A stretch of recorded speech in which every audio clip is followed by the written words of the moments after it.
mboka nini boye bayembela nzambe na sala mboka nini boye balinga nzambe na milelo kombo yo penza. Mesdames et messieurs, de partout vous nous suivez à Mbanzangungu, à Kimpese, à Boma, Matadi, bref, sur toute l'étendue de la province du Congo central. Bienvenue dans votre grande magazine spéciale 17 mai. C'est une tranche spéciale parce qu'on doit réfléchir sur le Congo, le pays que nous aimons bien, le pays de nos aïeux, le pays qu'a vu naître ses fils, par exemple, je peux citer Lumumba, Simon Kimbangu, le grand prophète, et bien d'autres. Donc, vous êtes tellement nombreux, ils sont tellement nombreux, ceux qui ont fait la fierté de ces beaux pays dans le temps passé, mais qui continuent encore à faire la fierté de ce pays aujourd'hui. Nous sommes là dans le cadre de cette grande tranche, justement pour analyser sur des questions aussi importantes de la République démocratique du Congo. Spécial 17 mai, les alliés tranches encore des catholiques spéciales pour Napo, solo la Nakambotali, Congo Nabiso.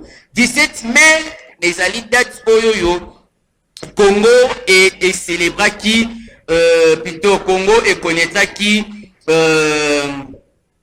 libération, dit Koloba.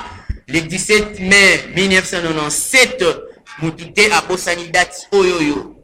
Nangina rappelé que le 17 mai à Nénion surtout, na Congo to célébraka journée à libération, journée nationale, ya libération, journée wana, les alaki bongo na charge, ya Laurent Désiré Kabila Oyoyo, ensemble na Bakadogo, ensemble na Afdel, baebaki na pour libérer République démocratique du Congo à l'époque Ezaki Zaïre, na maboko ya Laurent, plutôt ya Joseph Mobutu.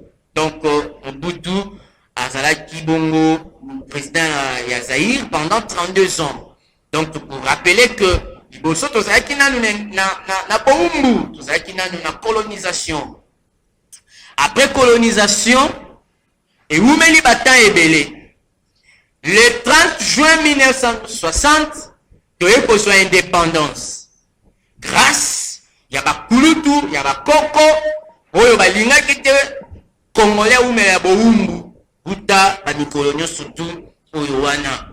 Toye indépendance le 30 juin 1960, toye ko voter, toye kozwa premier président, oyo ba dirijaki Congo à l'époque, ezalaki Mbuta Joseph Kasavubu. Après quelques temps, 5 ans après, Toyoko soit Joseph Mobutu, si dans 97 a régné 32 ans Mobimba de 1965 à 1997, 32 ans, et selon histoire, élection à un moment, ne salamara une fois, je crois en 1975 si je ne me trompe pas. Les cas qui pona bao bazalaki, be bao batanga histoire. À partir de 97, le 17 mai, Afdel a continué à Kinshasa, Mobutu azalaki te, Mobutu azalaki na ba soin na Maroc, je pense, ce qui n'a pas sanité. Je crois que ba fervent historien bazolanda ngai, donc il faut compléter l'histoire parce que on se complète au Congo kaka ndezala. Gagnant, na surtout pour le Bapé pour ça. Na 97, Afdel et le Mola Motuna Yango, Laurent Désiré Kabila, à côté de Kinshasa, a s'autoproclamé président de la République de l'Ouest Zaïre, de Komina, RDC. Quelques années après, en 2001, Mouzé Laurent Désiré Kabila assassiné, Joseph Kabila du pouvoir. 18 ans après, donc, 18 ans après, Toyena, président Félix Antoine Tshisekedi Tshilombo Babengi Fachi Béton. Aïe, ça va, nous bien. Voilà, batatana ba maman, l'isolo ya Congo. Mais, tozongi mwa mouke, tant que tozwaki indépendance, bako qu'on a biso basepelaki mboka eza libéré na maboko ya colonisateur na maboko ya banoko ba belge. Mais est-ce que bavivaki vraiment libération yango? Point d'interrogation. Toye 32 ans à reine à Mobutu. Ba Congolais milelo. Est-ce que bavivaki libération yango? Toye na époque ya na 97. Toyembi libération biso tomonaki yango. Toyembi libération bato basepeli tolongwe na dictature ya Mobutu ti ndenge tokomi lelo. Mais question na biso ezali, est-ce que Congo est réellement libre? Est-ce que Congo est réellement libéré? Voilà motuna batata ba mama oye simbi attention na biso poto solango. Na bino bozolanda biso na bandako na biso oyo tozali awa. Toko solola bongo na bandeko bako rejoindre nga d'un moment à l'autre na plateau. Pour bête ma solo ya mboka 085 90 35 125 nde numéro oko koma message to pe koko benga biso ozolanda biso na Boma ozolanda biso na Kimbesi na Mbanza Ngungu na Matadi bref na province mobimba Congo central ozolanda biso na Europe ozolanda biso na Kinshasa ozolanda biso na Amérique un peu partout grâce à la chaîne YouTube na biso Sarah TV Congo central na tombeli bino boye malamu na micro ezali ya bino ndeko Chonsar Mikanda obo mesana boyambaye déjà na motema ya kofungama. Mais avant de côté na bosindo tokosana un élément oyo ya fidèle résumé oyo bande comme ça basale libiso par rapport ya vie ya République démocratique du Congo na moi temps nyo surtout oto c'est ya histoire aba. Manassé Zumbu na réalisation Roger Pambou merci pour aider merci bino nyo surtout en tout cas Bambote na bino je sais que on est ensemble il y a pas de souci. Alors on va prendre quand même cet élément landa résumé au Nabokebi pendant ce temps tozonga awa na invité tokoka kusula makambo etali Congo. Mais motuna ezali est-ce que selon yo Congo est libéré? Est-ce que selon yo si les autres veulent vivre libération? Bamsous Balobi, date il y a le 17 mai, et ça sous une importance que dans le cas déjà niveau wana. Est-ce que ça a vu na yo? Congolais, qu'à la place oyo yo pesa na makanisi na yo, ne Congo, mwana Congo central, mwana Matadi, mwana Kimpese, mwana Mbanza Ngungu, mwana Boma, tala bisika, yo pesa na makanisi na bino, pour que Congo ekoka na kokende liboso. Manassé Zumbu, tosi élément ya fidèle, bongo tokute na bino. Juste après cet élément. C'est parti. Parti de l'Emer à Sétocid Kivu, les Kadogo avaient atteint Kinshasa, la ville-province, le samedi 17 mai 1997. C'était après 8 mois de marche, avec étoile de fond, le sanglant combat contre l'armée zaïroise de l'époque. Les mots libérateurs étaient sur toutes les lèvres des Kinois.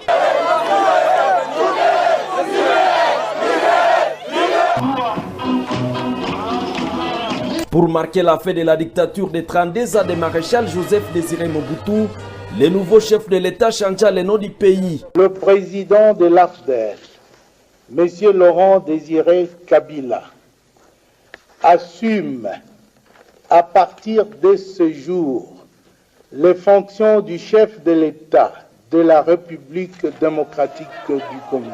Dans le cas de la population RD congolaise, la joie était à son comble. La joie immense. On était des esclaves, maintenant nous sommes libérés. Pendant que le maréchal était contraint à l'exil au royaume du Maroc, le troisième président de la République prêta serment au stade des martyrs, ex-Kamagnola. Je jure fidélité à la nation. Le règne de Mouzé Laurent Désiré Kabila avait duré 3 ans. Il était lâchement abattu dans son office du travail par l'aide de ses gardes du corps le mardi 16 janvier 2001.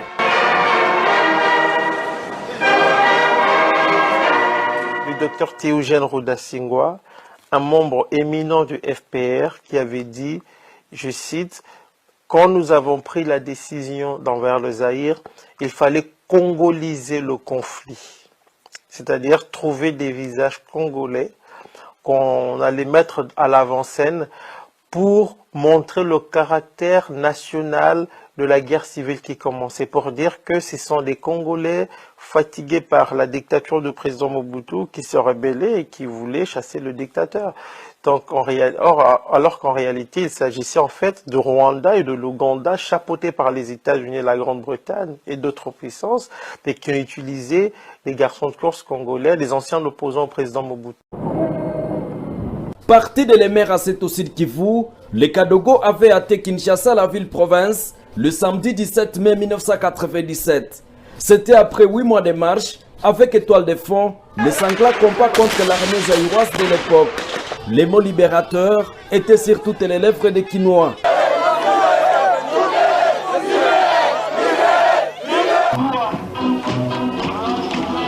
Pour marquer la fin de la dictature des 32 ans de maréchal Joseph Désiré Mobutu, le nouveau chef de l'État changea le nom du pays. Le président de l'AFDER, M. Laurent Désiré Kabila, assume à partir de ce jour les fonctions du chef de l'État de la République démocratique du Congo.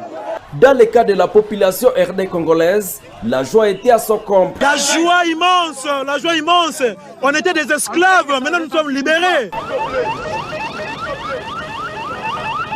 Pendant que le maréchal était contraint à l'exil au royaume du Maroc, le troisième président de la République prêta serment au stade des martyrs,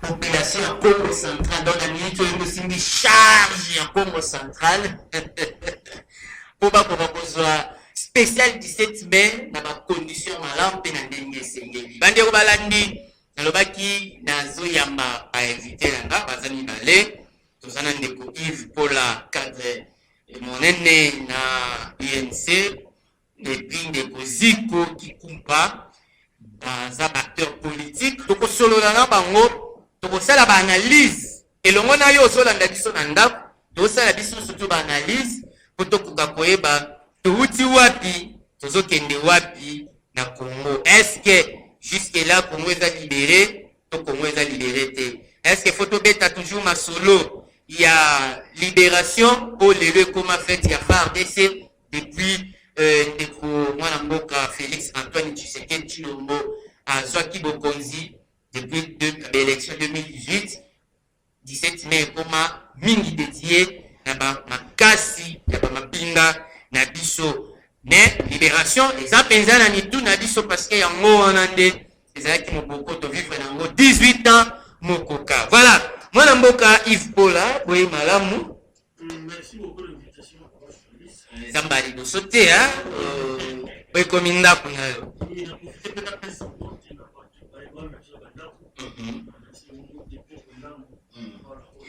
Voilà, de l'autre côté, nous avons des Koziko qui Kumpa, ou à combien de Somba Liboso, la bantenne de la centrale radio télévision, je pense. Non, c'est pas pour la première fois, peut-être dans l'émission. Ah, ok. Parce qu'on a eu à passer beaucoup d'émissions avant. Ah, ok. Donc, la plateau dans Maï, bah, Liboso. Boye Imara. Napino, n'abandé pas sur la nation, nous avons analysé question oyoyo, bah, bien, une question directe. Moi, Namboka Yves Paula, Congo est libéré, et puis arrivé à Fidel, tout juste qu'aujourd'hui, Congo est nous libéré. Non, Congo est libéré. Pourquoi le Congo est libéré? Depuis que Mobutu a salaki 32 ans de pouvoir, n'importe quel Mobutu de démocratie dans mon côté. Il y a une dictature, Mobutu fait un cas dictateur. Mais depuis le 17, même le 7, quand nous avons le Kabila, d'abord, le contexte à Yelandi, dans la commune de Mboka, il y a eu plusieurs rébellions. Mboka, c'est un Kabala. C'est ça qui a RCD, occupé côté à S Mboka, MLC dans le nord, et puis la Sud, celui qui va Nani, et puis Mboka, c'est un Kabala. Kabila, le fils à Ebouya, a fait l'effort, on a fait l'effort pour réunir le pays. Mais en 2006, nous avons eu la première élection libre et démocratique dans le Congo depuis Congo à la Congo. L'élection pour le en 1975, je pense que nous avons eu un bulletin. Nous avons eu deux bulletins. Bulletin rouge et bulletin jaune pour faire le comme ça. Donc, si on poni rouge, c'est pour poni Makila. Si on poni vert, nous poni Mobutu. score à la soviétique. Donc, tu vas gagner. Voilà. Maintenant, en 2006, tu as une élection démocratique. Tu seras intégré l'élection. Je vous dis le premier cycle. Donc, en 2011, deuxième cycle électoral. Et en 2018, troisième cycle électoral. Bien que l'élection trop contestée, il y a 2006. Benda makamwe belé, Bemba. Ayo komona na exil, ayo komona na ba prison, ayo ba CPI, ba belé. Ndenge kaka toyebi l'histoire yango ndenge makambo ekaki moi komundongwana ezalaki non entre Joseph Kabila na Jean-Pierre Bemba et bazalaki na Kinshasa bamona ça c'est bétama ezalaki baélection moko très contesté makasi ntango yo oyo badémocratique transparente bana mboka misusu bazokama non ce n'était que normal biso ezalaki première élection première expérience na biso ce n'était normal. Nous, en France, les États-Unis, les gens payent la vieille démocratie, les pays, quand la banane makambo, comment mais ça, il y a 6 ans. C'est normal. Les écoles là, et puis on se voit c'est senti. Même temps, on a deuxième cycle. Et puis, on a des contestation, les choses sont organisées par le gouvernement, la communauté internationale. Ça, c'est Monique. Cette époque-là, avec Swing. C'était Swing. Monique, elle était sur la en 2011, la même chose. Ce n'est que normal, les expressions démocratiques.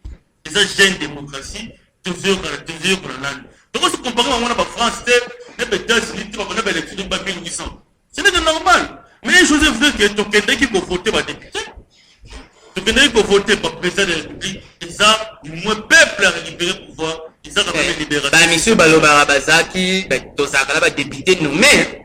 Non, à l'époque, il utilisait un peu terme, les lois ont changé.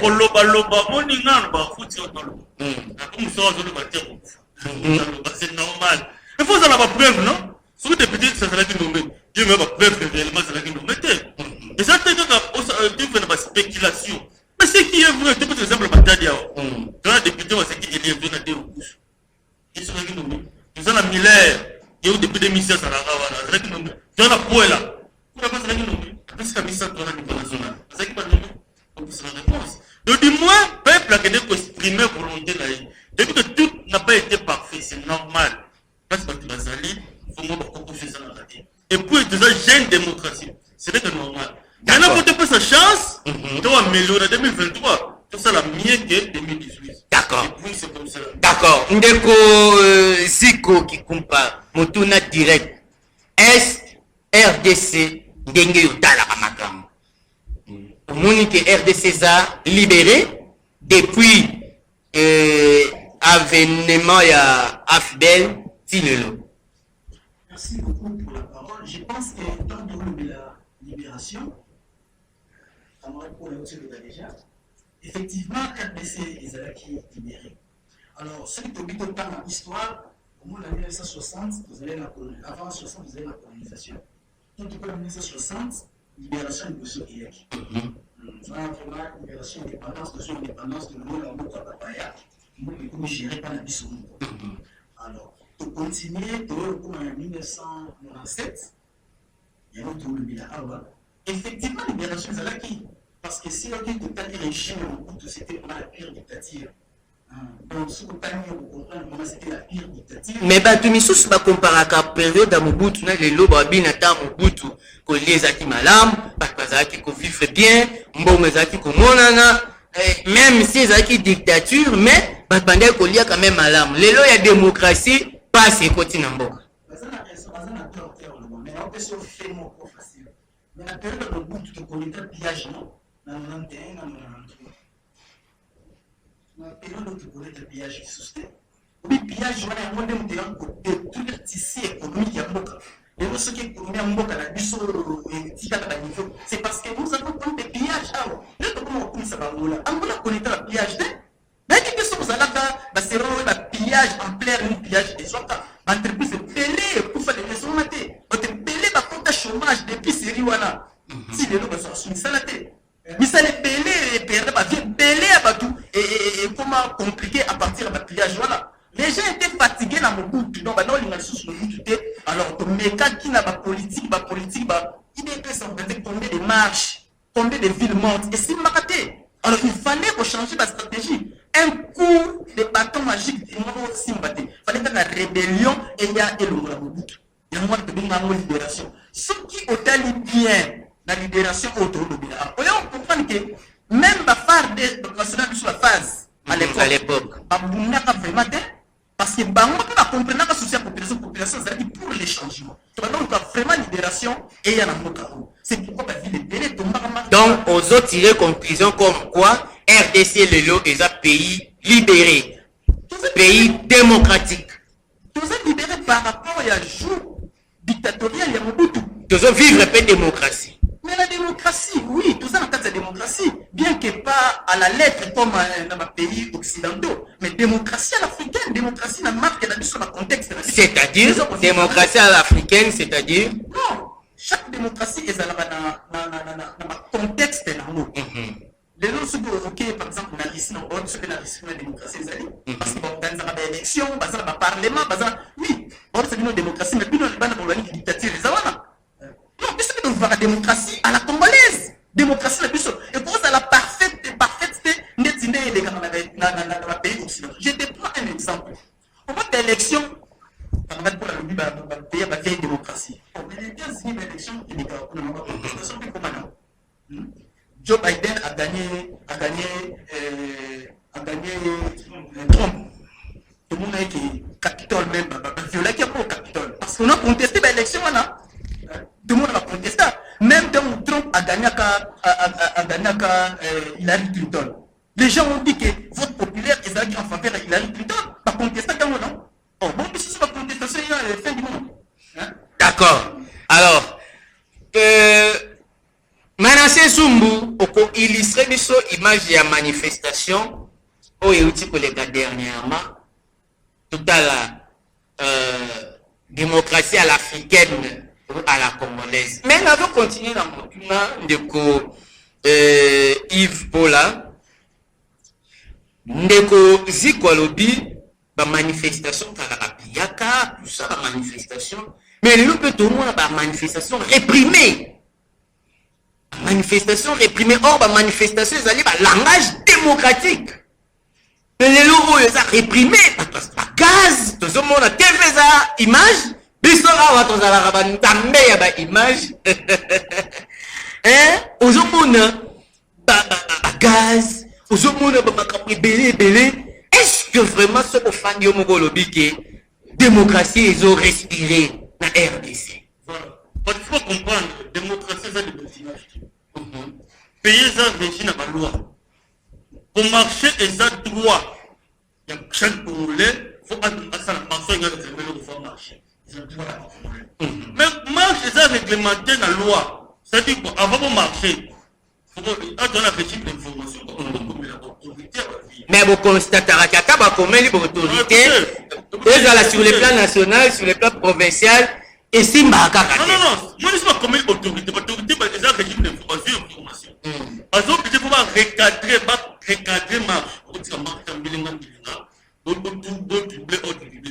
faut que la police ait recadré, et puis à part ça, il faut pas s'itinéraire là. Mais au cas où, mairie, non, Max, tu acceptes mon maire, vie, bah, t'as pas jour, bah, t'as des sièges. Vie, insécurité dans la moka. On va les savoir pour ça, la moka après. Mais pas vendre des sangs pour l'année, parce qu'il faut pas s'exprimer quand même, non? Au sali, marche, nous aussi itinéraire, et on voit l'outil dans le gouvernement. Mais malheureusement, tu vois, tu ne sais pas que c'est là pour comme si on ne peut pas m'attendre, non, on est violé itinéraire. Là, du moins, il ne faut pas regarder. Mais mal, les gens sont dans la marche. Mais effectivement, quand tu as trop, marche, tu vas sérieux, tu vas réclamer quelque chose, on va continuer à gérer. Moi, puis, il y a pardon, on va continuer à gérer. Vous vous rendez compte qu'est-ce qui va arriver? Il faut marcher normalement. Comme effectivement, c'est vraiment il y a vraiment pas tout le monde qui va la police a les droits pour réprimer. Mais donc, encouragez à répéter. Nous réprimer, tu encourages à passer la culture congolaise, c'est bien écrit. Le marché est un droit culturel. C'est un droit marché, c'est ça comme la mère de la ville. Comme un mine dans le lobby, c'est clair. Tu as nous parfait. Malembe, tu reconnais ça. Vous devez plutôt comprendre que le marché est un truc. Tu vous plaît, ordre public. Mais Nathan Mobutu, Nazongi na Mutuna na Tuni Ndekusiko, Nathan Mobutu, Kolieza qui ebile, bile mo pe boza ba témoin. Biso tozali ba mingi to lokota ba mbongo na nzela ebele lelo lokota isu mbongo te. Ata 10 francs lelo po mona na balabala. Démocratie, dictature moko, population azolia, population azomé. Lelo démocratie, population nzala. Si on compare les deux périodes, on sait que nous allons voir. Il faut lier cela qui est béni dans la Chine. Soit pas tel. On a plus d'exemples. Mais c'est là où des élections, le monde a été de bon en or, vous nationalement, c'est là qui n'a pas de continuité. Il faut pas beaucoup de lycées, il faut pas que vous ayez. Maintenant, vous donnez les millions, non? Pourquoi ça m'a pas 1 million? Vous savez, ça me dit 1 million de francs congolais, pourquoi ça va nous faire? Donc quand tu dis que lier Zalaki, c'est trop difficile. Autre chose, il faut se rendre compte de la démographie et la population. Ça, vous avez besoin de ça. Et puis ça, mon bout, tu peux, tu sais pas finir tout ça, les lots, hein, ça nous demande que mon mot, tu te rends compte que mon mot, comme c'est vidé, tu l'as vu que je suis en oh, pourquoi ça, il ne faut pas produire, il ne faut pas nourrir ma ville. Et puis, il faut que la ville. Vous ne pouvez pas faire comme ça. Ils vont nous laisser tout ce qui se passe. Et pour un bout de oui, moi j'ai fait quel point de protéines dans la métier. Pour dire c'est là qui vient ma case, je ne pense pas. Depuis que mon bout tu as posé la zayanisation, la zone technique ne soit pas compliquée, la technique tu as fait ça comme à Zaïwa à l'époque. Mais on me paie la moi en Mboka, pour les faire la souviens. On me paie la Mboka parce que Zaïwa cette époque où on a c'est le cas qui moi en Mboka, Yiba. Salam Salam Yibandam. Ah, Yibandam, moi, je comprends. C'est quoi? C'est quoi comprendre le système de Yibandam? C'est ça qui a causé des problèmes. Mais les lots, tout ça, peine à la corruption. Les lots, est-ce que les lots contexte, c'est ça différent. D'abord, on a dit que Fatih Beto a apporté le pouvoir à côté de entre autres, crise mondiale, le Covid-19. Le Covid-19 et Bépissi Makambo. On me dit ça nécessaire la seconde année, guerre en Ukraine. Dans la mission de notre pays pour le Congo, dans la comparaison pays où il y a un balancing de Mboka, comme ça les photos pour le produit. Mboka va toujours te produire à l'autre côté. Même l'eau se fait au Pakistan. Même où il faut au Chine. Même Bilamba, on a un problème. Même il faut importer foufou. Nous ne produisons pas. Tout dépend de l'extérieur. Le long peut comme difficile, t'as les perdre 100 francs. Mais blé! Le carburant va faire tout ça problème. Ukraine a réussi dans la guerre. Il faut apprendre le travail. Congolais, tu ne sais la tête. Mais est-ce que le Congolais a une impulsion de Badobara et où tu Congolais? Congolais, les gars, au sein du bureau. Il a bureau climatisé, il est là climatisé. Bakonzine ba pesi aspect wana. Non, mais c'est ce qu'il faut comprendre les gars. Comme ça, le bureau est important. Pourtant, la bilanga, on a terre arable. Tout ça, la bilanga. Mais au ressort, la bilanga, bilo pour aller au bimandengeni. Et au polo la ra, qu'on a la bilanga. Effectivement, on a raison, on a des essais agricoles. Et on a la chance, on a commencé à faire le gouvernement à sa série. Avec lui, beaucoup de essais agricoles. Avec lui, donc mécaniser l'agriculture. Tokotala. Toza awa. Tokiana nous habi toza awa. Batata ba maman ozolanda spécial le 17 mai. Tozo lukakoye basoki réellement Congo eza libéré. Na ngina tiki la bino interview moko ya Laurent Désiré Kabila. Na dit que Manassé Zumbu tozana nunde kwa banda ko insister vraiment banda kala to yambaye. Allô? Allô, bonsoir. Bonsoir papa, obengi soir pikombo nani? Tombola penza mwa mongongo. Oui, tout ça. Libération a été sa société mais d'Arad. Aussi longtemps Axel a monté sous on a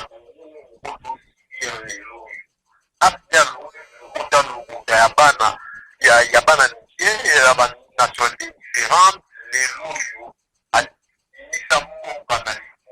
parce que sur 3 ans à libérer à ça dans 18 ans il y a PPRD ils sont là il y a moins de ce que les loups donc Kemba ban Axel wana apesi mobilisation nous avons prisonnier libre nous avons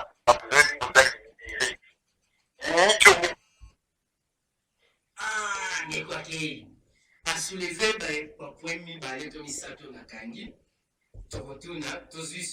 Voilà. Alors, ceux qui m'ont la place parce que arrivé à fidèle de constitution la place le fait d'utiliser enfants soldats, il y a différentes nationalités de constitution la place au négocier. Bon, on les a point de vue parce que ça aussi azapé au modèle pour la biso, parce qu'il peut analyse dans les minae. Mais l'analyse n'est pas que nous avons bien dit. Bon, là il a so partager point de vue parce que passe ya Congo et bani la fidélité. Passe ya Congo non tu peux terminer solo il y a la pillage non? Toi tu vois que sont comme ça qui très bien à au bapena qui la pillage. Tu n'as que la pillage dé.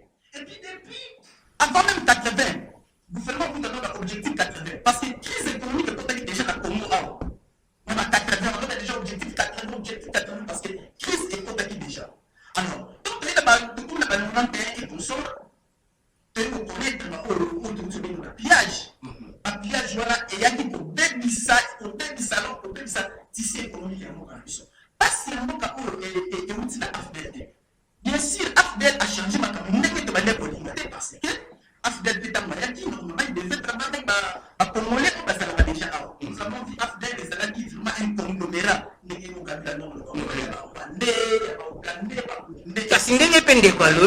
Mais non, parce que maintenant qui déjà maintenant quand les populations qui comme libérateur, comme les vraiment donc initiative na dictature parce que on en avait marre les mains qui déjà dictature à Mobutu. Il y a moi le pillage ça la manqué pour ça juste là ils ont pour désavouer le goût de tenir ce pouvoir d'aider. Alors, il va pour ça dans pour aya na vitesse mususu. Voilà. Aya la stratégie mususu parce que la marche va fait comme ça et le monde qui n'a pas de pouvoir. Donc c'est pourquoi on Kabila aillé tout démarquer la libération parce que le moment qui sous dictature est Mobutu. Mais et bon télévision est sous problème. Les autres ont un problème na ba Rwandais, ils ont un problème na ba Ougandais, consort, ba Burundais. Mobutu atika problème wana te. Mobutu atika conflit wana te na ba Rwandais.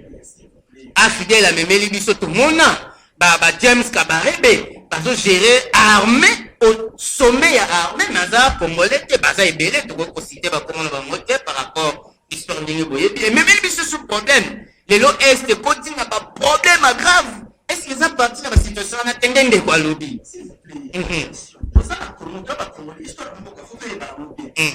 Mais ma Congo ya est que bandi de l'autre. Et bandi de l'autre bandi na afdel. Afdel a dit on va continuer non? Tout le monde ba guerre ya moba 1 moba 2 na est que tu me banda kala. Banda mais écoute cette sauter na ba rancune na ba voisin quand même. S'il vous plaît. Banda le tour de la banyamulenge et pour ça on t'attend. Oui, bayaki koluka secours, bayaki ke poto za la barankinier. C'est ça l'histoire. Avec ba arme et pour ça, il y a moi là il ça insécurité na est. Et ba na AFDL. Et ba ni mo kala de bilo ko na ba guerre na est wana. AFDL ba na no. Oui, c'est vrai c'est une opération non de opération surprise. C'est la France qui avait demandé la RDC à libérer couloir humanitaire pour nous permettre ba Rwanda parce que qui ma Rwanda ba kota nini ba kota na ba arme et tout ça depuis insécurité à est et bana ba période voilà tozo soana no élément honnête que bana matadi bana Congo central ba monter mais couper la moto mais tozo soana no élément oyo bon moto kutuna nituna Manasseh Zumbu pesa biso élément ya Laurent Désiré Kabila toyo kananu makanisi ya Désiré Kabila par rapport à l'économie ya mboka na biso tango azwaki bokonzi tango akotaki na Congo makanisi na ezalaki ndenge nini po d'économie ya mboka je crois que kopesa biso son pour que bandeko baza na na plateau bakoka koyoka quand même na kambango ndenge Laurent Désiré Kabila alobaki. C'est parti. Ainsi donc, lorsque nous sommes arrivés au pouvoir, fort de cette conviction-là, et jusqu'aujourd'hui, nous essayons de transformer nos richesses, notre monde, l'environnement économique, social, culturel, avec l'argent de notre pays. On n'a jamais reçu un seul sou d'ailleurs. Et voilà qu'ils sont mécontents. Ils ne demandent pas à la Banque mondiale, ils viennent avec des plans actifés ailleurs, qu'ils ont toujours présentés pendant 37 ans du régime nôtre. Toujours le même plan. Ils sont venus avec ça. Moi j'ai dit non. Notre plan à nous, c'est nous qui souffrons. Nous connaissons de quoi nous souffrons. Alors nous allons faire un plan pour résoudre notre problème. Ils disent, où est-ce que vous aurez de l'argent? Si on peut toujours l'avoir ici. Le Congo est riche. Et nous avons fait cela. Nous avons notre plan. Il est bien. C'est un plan qui doit développer notre pays. On les a demandé. Messieurs, nous voulons aussi des autoroutes. Tous ces ambassadeurs qui étaient là, parce qu'ils étaient tellement habitués à appeler des ministres, etc., moi j'ai dit, attention, mes ministres ne sont pas des garçons de course.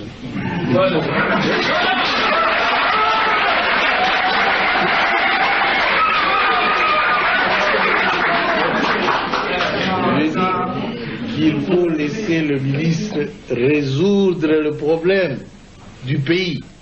Si vous allez continuer à les appeler la nuit, des coups de téléphone, qu'est-ce que vous traitez avec eux? Chez nous, nos ambassadeurs ne vont pas faire ça. Ils ne sont pas capables d'appeler des ministres belges ou français ou américains qui aillent chez l'ambassadeur congolais qui va leur dire des choses qu'il faut faire. Non. Et si vous ne les faites pas là, chez moi, je ne veux pas. Ils trouvent que je suis têtu, arrogant. Je dis, mais c'est pourtant la vérité. Très bien, Manasseh Zumbu, merci beaucoup pour cette très belle réalisation. Partout à travers la province du Congo central, tout ça pour analyser sur la date du 17 mai. Tout ce qui tout a avancé, tout ce qui est sur place, tout zonissima. Voilà, beaucoup de réaction, il y a à l'époque président Laurent Désiré Kabila a baissé ma canisi na ye kutute mais ils avaient vision toute philosophie na ye nenga bande ko mona makambo za kutuli kanisité eza oyo ya bande ko mona pe asalaki mwandambo tanko ya zalaki nango aboya kimbongo ya babaya tokende na Union européenne to somo tokende Banque mondiale tokende BAD etc. aboya ki makambuana aboya ki yango pona ye Kongo aza na mbongo ebele, Kongo ekotongama na mbongo na ye moko. Mena tuni motuna siko epa ndeko Yves Ola. Lelo oyo biso toza sima mindele. Ba Defisa, ba Kabila, Union européenne, Banque mondiale, Banque africaine de développement, etc. Ba banque nyonso toyebi na monde. Kokende kosengaka, bande kosu balobi donc président de la République Félix Antoine Tshisekedi azaki kokonze. Ba voyage nyo c'est ça qui pour bongisa toujours qui va retomber oh ngandi ba pesi boye oh koto ba pesi boye na makanisi ya Laurent Désiré na auto kosenga ka lelo dire politique on est ça tout ça si manindele donc tout ça libéré non moi et c'est comme le village tout le monde est ilté biso ba katolika biso ba autant de défendre les hommes politiques à ma vie, là, je suis clair avec ça. Mais peut-être que tu as voyagé pour aussi dans le monde. Voyager pour les investisseurs privés, pour investir dans le pays. Depuis que tu as commencé à minerai de l'air, nous devons décider de transformation. Par exemple, je vous donne un exemple. On a pétrole dans le monde. Mais pétrole, quoi, ça, on a vu pétrole brut, on a étalé pour le raffinage. On a raffinage dans les Antilles. Surtout pour raffiner sur le pétrole des Antilles. On a besoin d'investir parce que la société va utiliser des minéraux gagnant 50-50, 50-50. C'est ça, il y a un raison pour il ne voyage pas pour le il faut que le monde est ça comme un village, un grand village, pour développer un monde dans le mais Moussa Boyaki, ce qui te kangamaki, biso, ça n'est pas marché. Oui, Moussa Boyaki, on peut poser la politique. Puis vous avez le contexte, nini. Et contexte nini kasi Mouze akutela kimboka tozwana vala ndeko akei contexte nini Mouze akutela kimboka après Mobutu mboka bandeko patiner Kabila ye 18 ans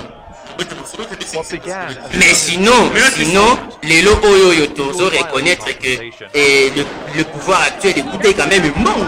Écoutez quand même bon par rapport à Moussa, écoutez que l'autre côté a travaillé, a créé moyen.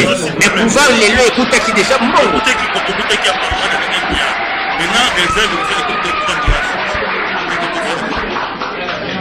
Kabila Tikaki, la Banque centrale, 1,5 milliard. Résoudre le problème pendant 18 ans du pays. Ce qui arrive, si vous pendant 3 ans, la commission n'a pas versé 3 millions 500 000. Pour tout cela dans l'Andeco. Allô? On a dit ces jours, on a bien été. Bon, Manassé Zumba Zawana, je crois que Azolandelango, très bien. Merci beaucoup, Ndeko. Au TVA Peuple, Bissou Zala Kakapoe. Manassé, na la charge ya Congo central na pokwa lelo. Donc, comme on a vu quand même vers la fin. Donc, tout l'exabé, pas programme, sous. Mais alors, on va dire que le musée a peut-être quand même quelque chose. Les photos musée, on a félicité. Ce musée, a coûté que l'autre côté. Et puis, il faut y avoir une époque. Mais, ah, a coûté les gars. Une époque à budget, n'a pas un musée, budget LDC, c'est 500 millions. Chez nous, nos ambassadeurs. Il s'agissait en fait du Rwanda et de l'Ouganda, chapeautés par les États-Unis et la Grande-Bretagne, et qui ont utilisé les garçons de course congolais, les anciens opposants au président Mobutu. Mais 11 milliards, est-ce que Congola mais là, allô? Le Kadogo avait acheté Kinshasa le samedi 17 mai 1997. C'était après 8 mois de marche, avec l'étoile de fond, le sanglier de les mots libérateurs, c'était toutes les lettres de l'Union.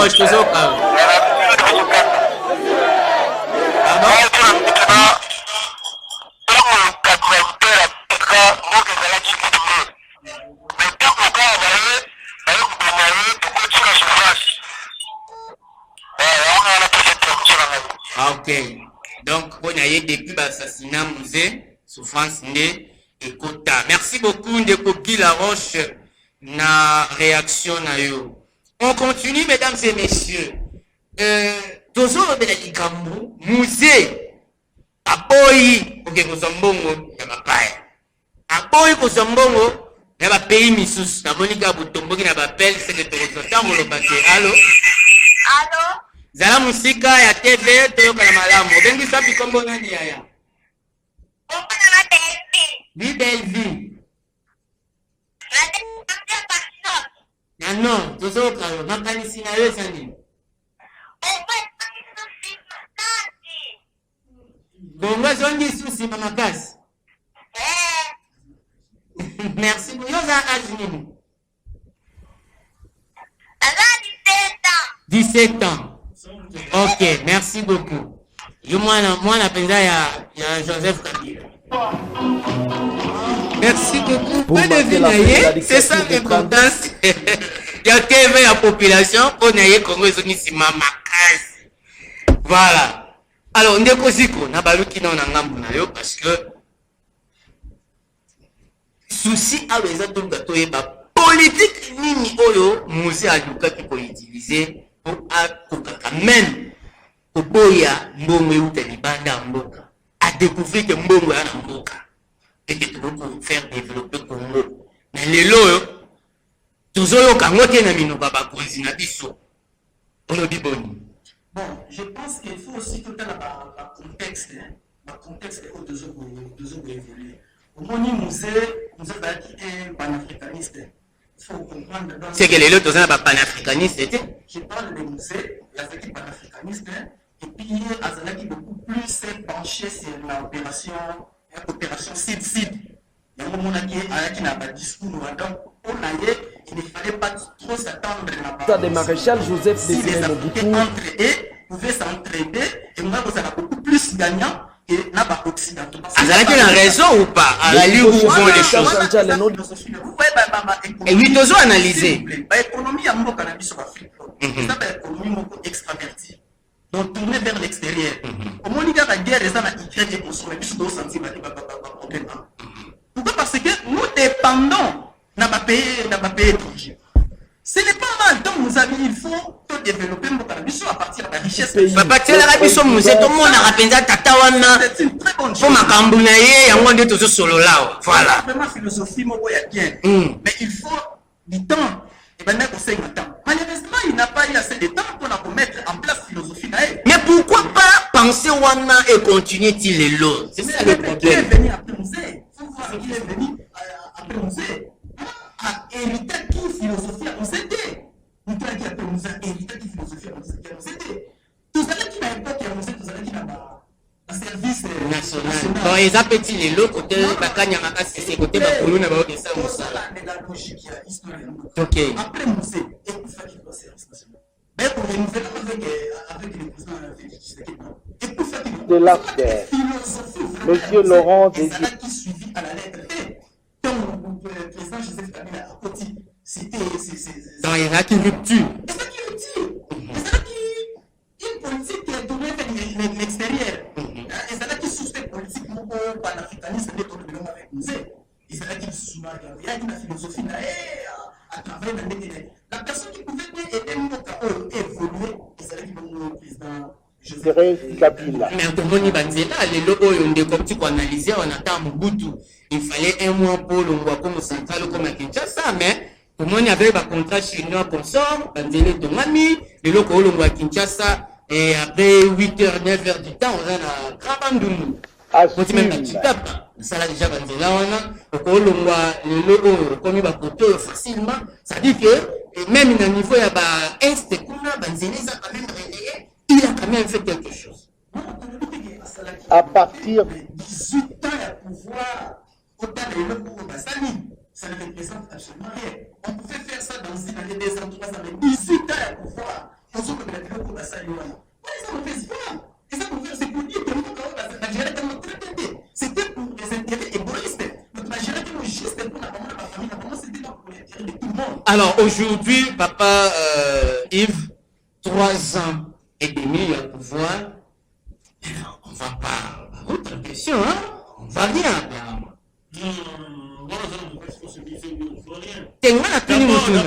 Population Pazolanda. La bénéficiaire à Makamoto, le béza piso population Pazolanda. Comme le pouvoir pas Covid. Mais Joseph Kabila pas voyé piso comme un pouvoir pas estigmatique. Voilà, 18 ans. Bangonio surtout parce que la contexte. On avance. On avance 18 ans. C'est 3 ans. Pas Covid. Covid est signé pas on guerre en Ukraine. Pas un groupe terroriste en Est. Donc, comme c'est un peu différent. Mais c'est que vous avez comme on était, c'est pour le premier cas. Tu sais, on a dit que nous n'avons pas les belles façons de classe. On a bien entendu la classe de fêlée. Ouais, on y va la gratuité. Oh, bana baza 1000, baba eza 18. Écoutez, il y a toujours un début, le début était toujours difficile. Mais ce qui est vrai que le début difficile, on n'a pas passé le travail. De ce jour. C'est déjà un pas. Entre ta enseignant, bazo souffrir, hein? On peut souffrir, oui. Il ne faut pas souffrir. Problème toujours. On dirait pas que ça dit Makambo Nicolas Makambo. Petit à petit. Côté, c'est ça difficile. Le temps, ça va là, ce n'est pas dit que c'est le côté. José Okabana Mboka, Awezali, Toko Solo na population. Allô? Bonsoir, papa, Obengusia Pikombonani. Du chef de l'État de la République. Tombola Mungongo Mamuke? Soyo village, ok.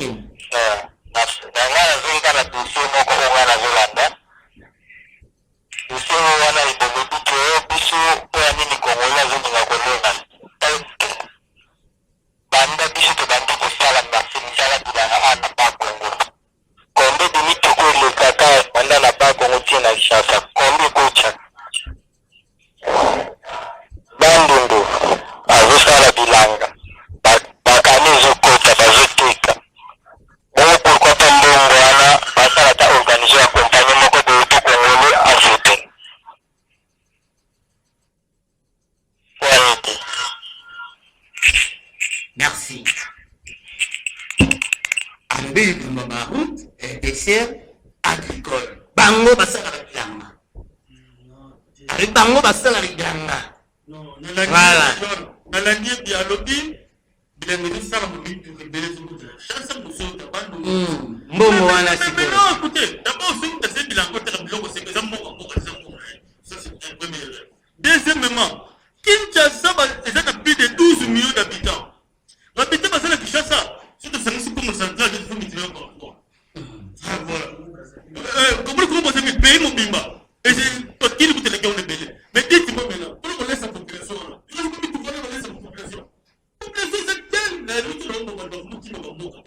tellement ébélé que pourquoi on laisse la population?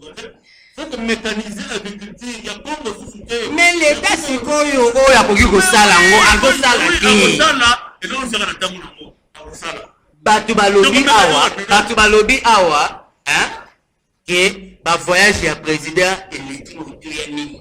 Mbongo nyonso président sali ba voyage ba kosomba ba bateau de pêche, ba kosomba ba tracteur, ba kobongisa ba nzela, ba kobongisa agriculture, mais aussi mbarakate. Papa Ziko, on obi boni.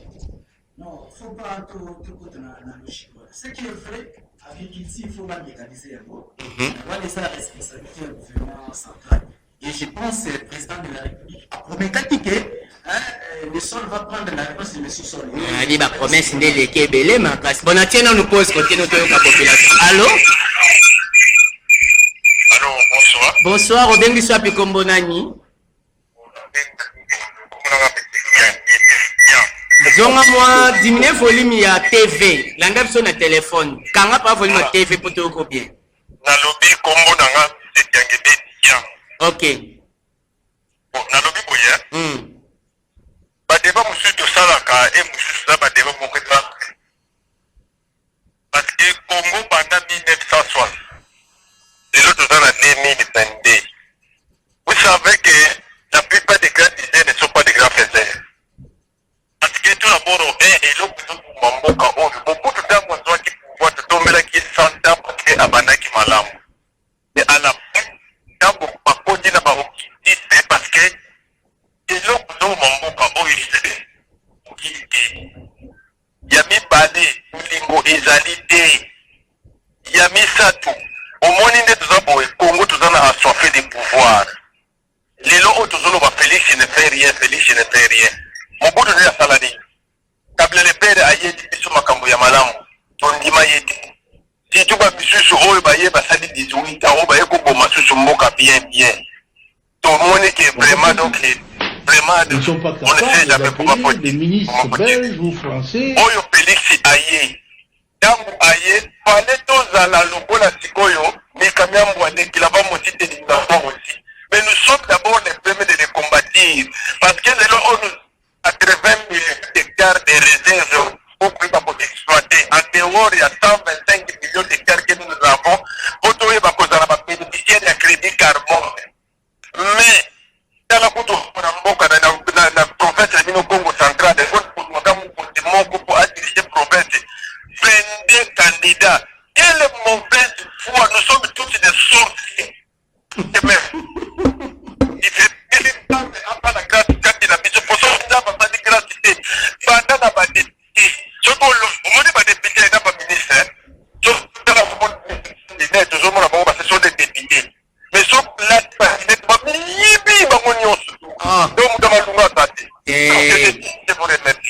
Quand même, quand même, hein?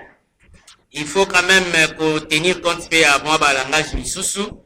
Il faut te dire qu'à chaque fois que tu réagis, ça et ça a un respect quand même de l'autre, et puis un respect, il y a la loi et la République.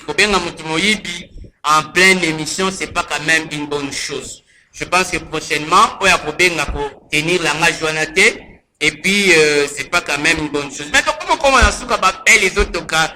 Manassé Zoom, tu peux signer à 3 minutes, tu communiques quand même dans ce cas. Maintenant, on s'appelle, comme ça tu vas conclure. Allô?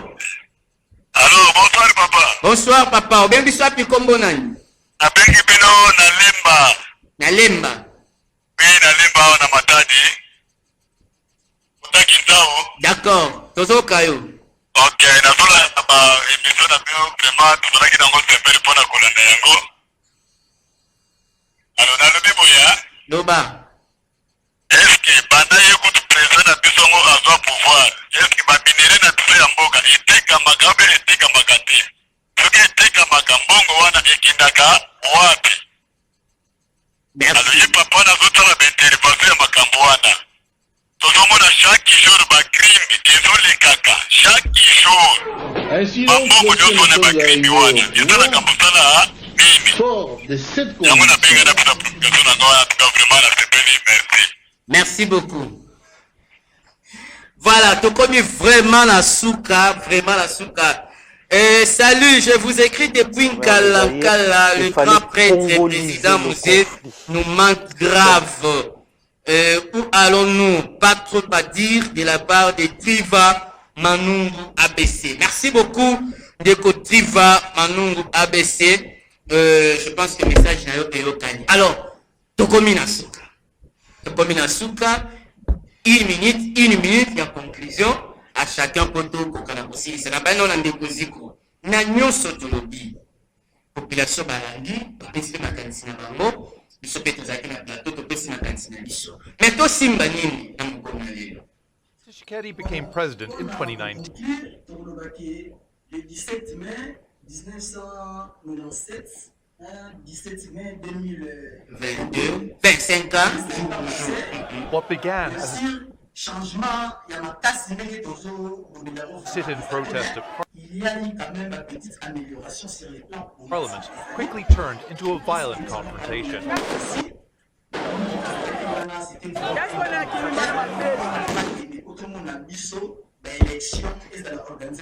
Ça c'est sur les plans politiques et ça déjà moi avancé.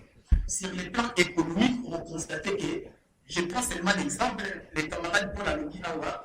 La série a musée de 500 millions, mais Kabila, quand Kabila est arrivé, comme si son amour avec 4 milliards, il fallait déjà 2 milliards de dollars. Kabila a accueilli, tout comme 4 milliards, actuellement nous avons 11 milliards. Donc sur les plans économiques, moi, information que la population passe là, avec mon élo côté. On a aussi conclure nayo, ben na Batista Oyo Balobaka.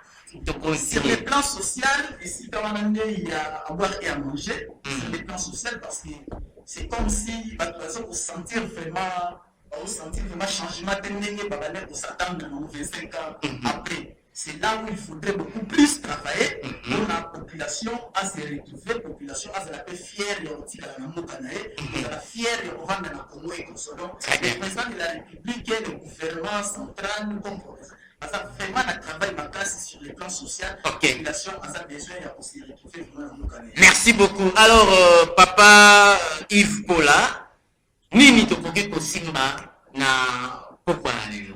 Voilà, donc aussi, les 17 mai, les jours à libération.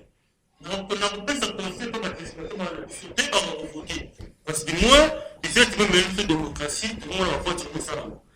Tant que tu as voté en 2023, tu as voté sur base à sac à l'eau. Tu as voté sur base à t-shirt. Tu as voté sur base à macanis. Tu as pris un exemple, le matin, des députés, nous voter national comme professionnel, parce qu'on a pas la bilan. Même coup de restitution à Pamba, parce que normalement, c'est pas ça la vacance parlementaire, il faut des députés sur la base pour restituer. On va qu'elle n'a pas payé ma pote. À part payé ma pote, tu as des députés pour bazar, on se passe depuis 2006. Qui le même projet de loi qu'on a proposé, on a vu la matade. Même projet de loi qu'on a proposé. Mais curieusement, on a vu le vote. Tu vois, c'est compliqué. Mais cette fois-ci, pour voter, tu as mal l'âme. Pour le et si là, c'est pour voter parce que tu es bien. Et puis, on le prend de l'autre côté. Donc, la libération, il faut se libérer partout. Nous avons Sungambo avec Tshisekedi Antoine et avec notre nouveau gouverneur qui va nous guider. Je pense que tout le monde va changer. Merci beaucoup, Batata Maman. C'est par ici que aussi ici, émission Nabiso, Yamoko Nalelo, le Belaki spécial 17 mai, au Nayambaki, Ndekoziko, Kikumpa. Cadre politique dans Mboka Nabiso, il y a ville Nabiso, et puis ndeko Yves Paula, mon copain y a bailli politique dans ville Nabiso, il y a Matadi, papa ensemble de la province Nabiso à Congo central. Merci de le qui 17 mai, bah de quoi pèse ma candidature na bango, bah lobby était certainement to komina nous place au tolinga qui to komate, mais au moins bah outil qu'on relever quelques avancées significatives au Mboka Nabiso connaître 25 ans Wuta Mobutu Tika Biso 25 ans, uta afidèle aya na mboka population apesaki makanisi na bango parce que awa ezalaka parlement na biso peuple oyo topesaka makanisi na biso. Merci na Manassé Zumbu oyo azalaki na réalisation ya émission oyo abundi pour que Congo Central bakoka kozwa yango na Kimpese na Mbanza Ngungu na Boma. Et puis biso awa na Matadi tokutani bongo très prochainement na ba numéro misusu ya ba émission na biso ngana bino tongomona na kaka parce que ceux qui biso toleki awa ezalaka pour peuple asepela. D'ici là, portez-vous bien et bonne suite de programme na ba chaîne na biso Sara Télévision na Kimpese na Mbanza Ngungu na Boma et puis na ville ya Matadi tokutani na mikoleza koya.